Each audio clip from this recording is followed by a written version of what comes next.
मरने से पहले लक्ष्मण को जीवन की 10 सबसे बड़ी सीख दे गया था रावण। दोस्तों, हम सभी रावण को बुराई का प्रतीक मानते हैं और उसे घृणा भी करते हैं, लेकिन इस बात को भी झुटलाया नहीं जा सकता है कि रावण एक विद्वान पंडित था जिसे ज्योतिषी के अलावा तंत्र विद्या का भी पूर्ण ज्ञान था।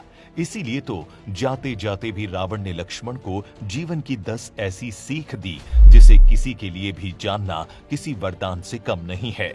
दरअसल रामायण में वर्णित है कि जब रावण अपने अंतिम समय में था तब भगवान श्री राम ने लक्ष्मण को अपने पास बुलाया और कहा था कि रावण नीति, राजनीति और शक्ति का महान ज्ञाता है। ऐसे समय में जब वो संसार से विदा ले रहा है तो तुम उसके पास जाकर जीवन की कुछ शिक्षा लो जिससे तुम्हारा जीवन सफल हो सके। अपने बड़े भाई की आज्ञा का पालन करते हुए लक्ष्मण जी रावण के पास जा पहुंचे, जहां रावण ने उन्हें 10 ज्ञान की बातें बताई। पहला, शुभस्य शीघ्रम। रावण ने लक्ष्मण को पहली शिक्षा देते हुए कहा कि शुभ कार्य करने में कभी देरी नहीं करनी चाहिए। जैसे ही किसी शुभ कार्य का चिंतन हो या मन में विचार आए, उसे तुरंत कर डालना चाहिए। इसके उलट अशुभ कार्य को जितना टाला जाए उतना सही है। अगर लोग आपको कोई कार्य करने से मना कर रहे हैं तो उस कार्य को करने से पहले पुनः जरूर सोचना चाहिए, अन्यथा वही हाल होगा जो आज मेरा हुआ है। दूसरा, शत्रु को नहीं समझे छोटा।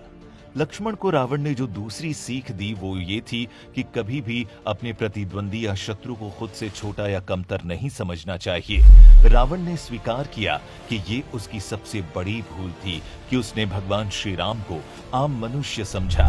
अगर वो अपने अहंकार में चूर ना होता और राम जी को अपने से कमजोर नहीं समझता तो शायद वो बच सकता था। तीसरा, कभी ना बताओ रहस्य।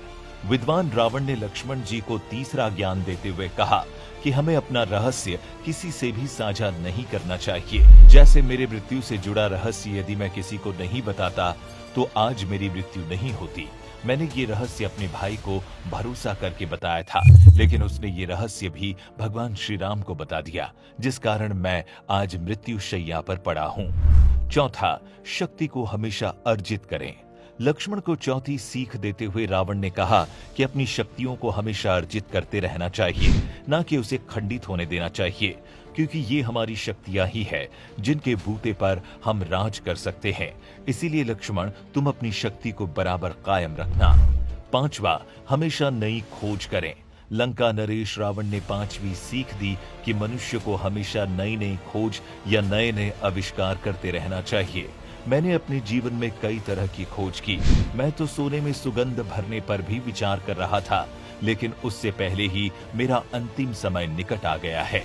लेकिन तुम नई नई खोज करते रहना, क्योंकि इससे न सिर्फ तुम्हारा ज्ञान बढ़ेगा बल्कि समाज में होने वाले सम्मान में भी वृद्धि आ जाएगी। छठा, तपस्या से अर्जित होगा सब कुछ। रावण ने छठी सबसे महत्वपूर्ण शिक्षा देते हुए कहा कि कोई भी मनुष्य तपस्या से कुछ भी हासिल कर सकता है। जैसे मैंने तपस्या कर कई तरह के वरदान प्राप्त किए थे, इसीलिए मनुष्य को सदैव तप या मेहनत करते रहना चाहिए। सातवां, इष्ट देव की हमेशा पूजा करें। सातवीं सीख देते हुए रावण ने कहा कि मनुष्य को एक इष्ट देव की भक्ति जरूर करनी चाहिए। जैसे मैंने भगवान शिव की भक्ति की थी और उन्हीं की भक्ति के फलस्वरूप मुझे इतना ज्ञान प्राप्त हुआ था। अगर कोई मनुष्य विद्वान और शक्तिशाली बनना चाहता है तो उसे अपने एक इष्ट देव की आराधना जरूर करनी चाहिए। रावण ने ये भी कहा कि भले ही सम्मान सभी भगवानों का किया जाए, लेकिन इष्ट देव एक ही होना चाहिए। आठवां, आयुर्वेद का ज्ञान जरूर होना चाहिए। मृत्यु शैया पर लेटे रावण ने आगे कहा कि मनुष्य को आयुर्वेद का ज्ञान जरूर होना चाहिए, क्योंकि आयुर्वेद एक बड़ा ज्ञान है जिसके जरिए हम अपना प्राथमिक उपचार या फिर शारीरिक परेशानियों को स्वयं भी कर सकते हैं। नौवां, लगन का पक्का होना जरूरी। रावण ने कहा कि मनुष्य को हमेशा लगन का पक्का होना चाहिए, अर्थात अगर उसने कोई लक्ष्य निर्धारित किया है तो उसे हासिल करने की हर संभव कोशिश करनी चाहिए। पथ में कितनी भी कठिनाइयां क्यों ना आए, लेकिन मनुष्य को कभी भी अपने पथ से भटकना नहीं चाहिए। जो मनुष्य अपने लक्ष्य और लगन का पक्का होता है उसे विजयी होने से कोई भी नहीं रोक सकता है। 10वां, हमेशा करें शास्त्रों का अध्ययन। अंतिम सीख देते हुए रावण ने कहा कि इस दुनिया में शास्त्रों से बड़ा ज्ञान का भंडार कोई नहीं है। ये हमारे शास्त्र ही हैं जिनमें हर प्रश्न का उत्तर मिलता है। इसीलिए अगर किसी मनुष्य को सबसे बड़ा ज्ञानी बनना है तो वो शास्त्रों का अध्ययन जरूर करें। तो दोस्तों, ये थी वो 10 सीख जो रावण ने अपने अंतिम समय में लक्ष्मण को दी थी। और अगर आप भी अपने जीवन में सफल होना चाहते हैं तो इन्हें अपने जीवन में जरूर अपनाएं।